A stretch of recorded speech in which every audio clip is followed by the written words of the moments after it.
সরাসরি দেবজিৎ সরকার আপনার কাছে যাচ্ছি। দেবজিৎ বাবু, এই হ্যাবিটটা কবে বন্ধ হবে যেখানে মমতা বন্দ্যোপাধ্যায় আসলে মানে এটাকে হ্যাবিটও না, মানে এটা একটা রুলে পরিণত করেছেন যে সোহম চক্রবর্তী হোক বা হামিদুল তাজিমুল হোক বা এই জয়ন্ত সিং, কিচ্ছু ব্যবস্থা নেওয়া হবে না যতক্ষণ না আপনারা চিৎকার চেঁচামেচি করবেন, চন্দনদা বা তাদের নেতারা টুইট করবে, সংবাদ মাধ্যম সামনে এসে দেখাবে।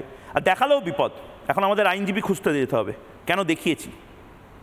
ওরা তো দুজনের বিরুদ্ধেই মামলা করেছেন শুনলাম, যে সুজন বাবুর এগেনস্টও বোধহয় মামলা করেছেন, মোহাম্মদ সালিমের বিরুদ্ধে মামলা করেছেন। আর আমাদের যেখান থেকে পৃথ্বীরাজের বাড়িতে তো কালকে রাত্রেবেলা পুলিশ চলে গেছিল, তার আগে তোকে হুমকি দিয়ে এক্ষুনি এসো বড়বাবু দেখা করতে চাইছে, এইসব হয়েছিল।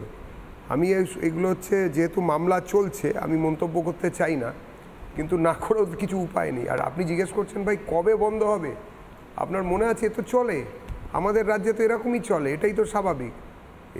যে ভাষায়, যে শরীরী ভাষায় মুখ্যমন্ত্রী কথা বলছেন তাতে কি আপনার মনে হচ্ছে যে সেই শরীরী ভাষা তিনি জয়ন্তর বিরুদ্ধে প্রয়োগ করছেন? তিনি তো ময়ূকের বিরুদ্ধেই প্রয়োগ করবেন, তিনি তো রিপাবলিকের বিরুদ্ধেই প্রয়োগ করবেন, তিনি তো এই পৃথ্বীরাজের বাড়িতেই পাঠিয়ে জিজ্ঞেস করবেন, বা তার আগের একটি ছেলেকে প্রায় ডেকে পাঠিয়ে যে ভাই কোথা থেকে এলো, কি করে তুমি পেলে, কারা তোমায় পাঠালো, কি তাদের নাম, কি তাদের পেয়েছেন। আপনারা জানতেন না কারা এটা করে? আজকে তো আরেকজন ভদ্রলোক, তিনি কিছুদিন আগে আবার নির্দল দাঁড়িয়েছিলেন ওই এলাকায়, তিনিও আবার কাউকে, আপনাদের বিরুদ্ধে সরাসরি অভিযোগ করা হচ্ছে অর্জুন সিং মমতা বন্দ্যোপাধ্যায় বলেছেন অর্জুন সিং এর সময়কার ভিডিও, সেটা নিয়ে অমিত মালভিয়া টুইট করছে 2021 এর ভিডিও। অর্জুন সিং আরিয়াদহ কোনোদিন ব্যারাকপুরের জুরিসডিকশনের মধ্যে নেই। কোন জুরিসডিকশনের মধ্যে? আরিয়াদহ যে এলাকা সেটা কখনোই ব্যারাকপুরের লোকসভা কেন্দ্রের মধ্যে নয়, প্রথম কথা। শুধু অর্জুন সিং রইল কি রইল না, কি এলো গেল। আর অর্জুন সিং যদি থেকেও থাকে তাহলে রাজ্যে কি অর্জুন সিং থাকার জন্য স্বরাষ্ট্রমন্ত্রী পদটাই কি গায়েব হয়ে গিয়েছিল? পুলিশ মন্ত্রীটা কি কেউ বলে কি কেউ ছিল না? সুতরাং এই কথা বলার কি আছে? যেটা সব থেকে খারাপ লেগেছে ময়ূক, সেই জায়গাটাতে আমি আসছি। দুটো লাইন, একজন ভদ্রলোক নরেন্দ্রপুর রামকৃষ্ণ মিশন থেকে পাস আউট এবং তারপরে বহু জায়গা সামলেছেন, যথেষ্ট ভালো শুদ্ধ বাংলায় কথা বলেন, শ্লাঘা হয়, গর্ববোধ করি।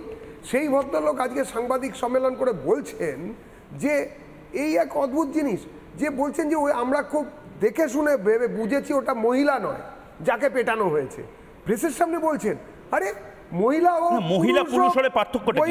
পুরুষ হোক বা, মানে একটা অদ্ভুত ব্যাপার, একটা মানে মহিলা হোক বা পুরুষ হোক কিংবা তৃতীয় লিঙ্গের কেউ হন, কাউকে ওইভাবে মারা যায় নাকি? আর 2021-এ মারা গেলেও কোনো ব্যবস্থা নেওয়া হয়েছে নাকি? সেটাই তো হচ্ছে কথা। আমি একবার একটু থামাচ্ছি। সমীর চ্যাটার্জি, ঠিক এই জায়গা থেকে 2021-এর ভিডিও মানলাম, মহিলা নয় পুরুষ মানলাম, তারপরেও কোনো ব্যবস্থা নেওয়া হয়েছিল এই ভিডিওর মামলায়? এই যে পিটিএ মারা বা লিঞ্চিংয়ের ঘটনাগুলো পরপর ঘটছে, সেটা ঝাড়গ্রাম, বউবাজার, সল্টলেক, পান্ডুয়া থেকে শুরু করে যদি আপনি দেখেন যে তারকেশ্বর, কৃষ্ণনগর, তমলুক, ইভিন চোপড়ার কথা এলো, এখন আরিয়াদহ সম্মুখে, প্রতিটা জায়গায় আমি প্রথমেই একটা কথা বলি যে এই পিটিএ মারা বা সামাজিক, এটা কিন্তু একটা অপরাধ এবং ব্যাধি। এই ব্যাধি যেমন প্রশাসনের একটা দিক থাকবে, তেমনি একটা সামাজিক দিক থাকবে। সামাজিক দিকটা কিসের? সামাজিক দিকে সবাই আমরা, সমস্ত রাজনৈতিক দল, এনজিও, ক্লাব থেকে শুরু করে সমস্তদের একটা গ্রুপ, প্রশাসন জানার সাথে সাথে অ্যাকশান নিচ্ছে কি নিচ্ছে না। যদি না নিয়ে থাকে, কারণ এই যে দলবদ্ধ নৃশংসতা শুধু নিন্দনীয় নয়, এটা একটা পাশবিক ঘটনা সামনে এসছে। আমি এবার ঘটনাটা বলছেন যে 2021 কি 2024 বিষয়টা তা নয়, কিন্তু এই ধরনের ঘটনা যখন ঘটেছিল সেই ইনফর্মটা যদি তখনই প্রশাসনের কাছে থাকতো, তাহলে কিন্তু আজকে এই ধরনের ঘটনা আমাদের সামনে এতটা, এটা একটা যদি গুজবও হয়, এই দেখুন চোর সন্দেহে বা শিশু চুরি থেকে শুরু করে বা ডাইনি সন্দেহ থেকে আমরা কিন্তু অনেকটা গুজবে অনেকটা জিনিস স্প্রেড করি। না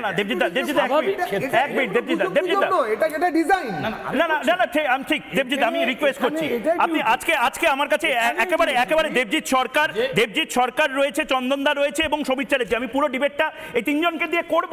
আমি একদম স্পেসিফিক্যালি, আপনারা সবাই টাইম পাবেন, আমি শুধু আপনাকে, সমীর দা আপনি 1 মিনিট সময় নিয়ে বললেন তো, আপনি ঘুরে এখনো আমি আরো 5 মিনিট আপনাকে দিচ্ছি, কিন্তু আপনি বাকি 4 মিনিটে দয়া করে একটু এই ভিডিওটা নিয়ে বলবেন। আমি এই ভিডিওটা নিয়েই তো বলছি। আমার তিনটে মেন পয়েন্ট। আমি আবার 2021-এর এই ভিডিওটা হওয়ার মানে কি এটাই যে এর বিরুদ্ধে ব্যবস্থা নেওয়া হয়েছিল? না না, 2021-এ ভিডিওটা যদি কেউ করেও থাকে, সে কেন প্রশাসনের কাছে জানায়নি? সেটা একটা পয়েন্ট হতে পারে। বেশ, খুব ভালো, নামে কথা বলা হচ্ছে, দারুণ ব্যাপার। যে নামে কথা আচ্ছা বলা হচ্ছে, চন্দন দা আপনি হাসবেন না, চন্দন দা এটা স্ট্যান্ড আপ কমেডি হচ্ছে না, আপনি দয়া করে হাসবেন না। শুনে রাখুন। আচ্ছা আজকে আমাকে দ্বিতীয় কথা খুব মমতা বন্দ্যোপাধ্যায় আলাপন বাবু বলে দিয়েছেন ভার্মাকে সামনে বসিয়ে হ্যাঁ, যে 16 সাল থেকে 5টা ঘটনা ঠিক এবং তার নামে এফআইআর সমস্ত কিছু আছে। আমারও বরঞ্চ এখন প্রশ্ন নিজের থেকে যাচ্ছে, তাহলে জেলেই বা থাকবে না কেন? খুব ভালো কথা, খুব ভালো।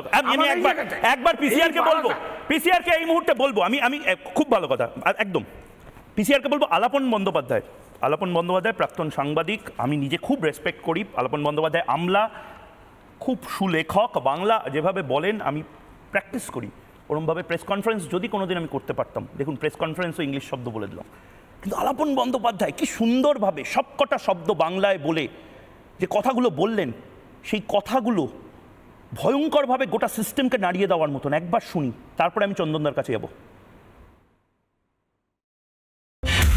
বেলঘরিয়া থানার যে ঘটনাটি নিয়ে চর্চা সংবাদ মাধ্যমে হচ্ছে, ঘটনাটি মার্চ 2021 সালের। নিগৃহীত ব্যক্তি বলে যার ছবি ইত্যাদি সম্প্রচারিত হচ্ছে, তিনি পুরুষ। অ্যাকিউজড জয়ন্ত সিং, তিনি কিন্তু has been repeatedly arrested by the police at least 5 times in 5 cases since 2016. আপনি নিশ্চয়ই শুনেছেন, আপনি যদি না শুনে থাকেন আরেকবার আপনাকে বলছি। 2016 সাল থেকে ইংলিশে আমরা যাকে বলি হিস্ট্রি শিটার বা একেবারে মার্কামারা যে দাগি আসামি, হিস্ট্রি শিটারের বাংলা বোধহয় দাগি আসামি। 2016 সাল থেকে যে লোকটা দাগি আসামি, সে সমীর চ্যাটার্জির নেতাদের সাথে বারবার ছবি কেন তুলছিল, কেন তাদের জন্মদিনে সৌগত রায় হাততালি দিচ্ছিলেন, মানে এটা তো ভয়ঙ্কর তৃণমূল কংগ্রেসের জন্য। তৃণমূল কংগ্রেসের ইন্টারনাল সিকিউরিটি থ্রেট হয়ে যেতে পারে। যে দলে এত ভিআইপি, যে দলে এত এমপি, সেই দলে একজন হিস্ট্রি শিটার ঘুরে বেড়াচ্ছেন চারপাশে। ময়ূক, আমি প্রথমে বলি উল্টো রথ সামনে, কিন্তু আমাদের রাজ্যটা তো একটা উল্টো রাজার উল্টো কাহিনী চলছে। কিন্তু হঠাৎ মনে পড়লো আমার, যে গোপাল ভাঁড়ের গল্পে পড়েছিলাম যে রাজা একবার বলেছিলেন শীতের রাতে তুমি যদি ওই পুকুরের মধ্যে কেউ থাকতে পারে তাকে সহস্র স্বর্ণ মুদ্রা দেওয়া হবে।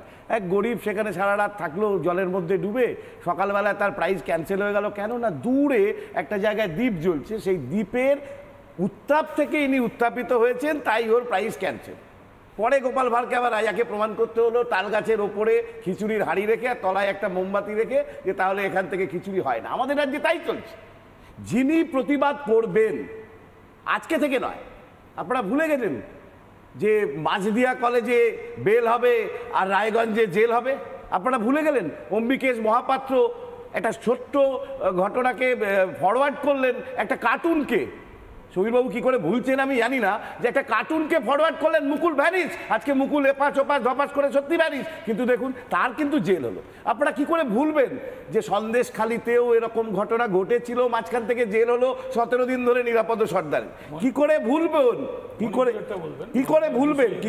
কি করে ভুলবেন যে আগে যে ইংরেজি বাংলা থেকে ইংরেজি বা ইংরেজি থেকে বাংলা পড়ানো, যে লেখার পর রাখা থাকতো যে থেকে হওয়া শব্দের নাম জেল। আর এখন জেসিবি, এখন দেখুন জেএন। শাহজাহানের থেকে যদি এটা জে ধার নি, জে এখন জে মানে জায়েন্ট।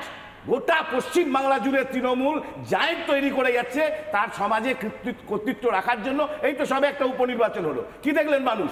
একটা সাধারণ মানুষ ভোট দিতে গেলেন না, পারলেন না, ভোট দিয়ে দিল অন্যান্য লোকেরা।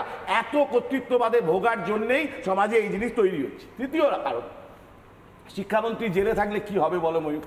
পাড়ায় পাড়ায় তো উচিত শিক্ষামন্ত্রী একটা পোস্ট তৈরি হয়েছে, যারা সমাজকে, মানুষকে, বিরোধীদেরকে উচিত শিক্ষা দেবেন। এরা তারা বিভিন্ন ক্লাবে গিয়ে সংগঠিত হচ্ছেন, সেই ক্লাবে 2 লক্ষ করে টাকা দেওয়া হচ্ছে। আমি হলফ করে বলতে পারি এই জেসিবির একটি ক্লাব ছিল কিনা, তাতে 2 লক্ষ টাকা দেওয়া হয়েছে কিনা। আমি হলফ করে বলতে পারি সন্দেশখালীর মাঠের নাম করে শাহজাহানকে 2 লক্ষ টাকা দেওয়া হয়েছে কিনা। হলফ করে বলতে পারি এই তালতলা স্পোর্টিং ক্লাব যেটা আরিয়াদা হয় সে 2 লক্ষ টাকা পেয়েছিল কিনা। এগুলো ভাবতে হবে। তৃতীয়, এমএলএ সোহম চোখের সামনে কিলচর ঘুষি মেরে বেরিয়ে যায়। এমপি বলছে বিরোধীদের চামড়া তুলে নিয়ে সেই চামড়ায় জুতো তৈরি করতে হবে, এরপরেও সেই দল বলতে পারে যে তারা সমাজে ভদ্রভাবে মুখ দেখানোর জায়গায় আছে? আমি চন্দন দা একবার একটু থামাচ্ছি।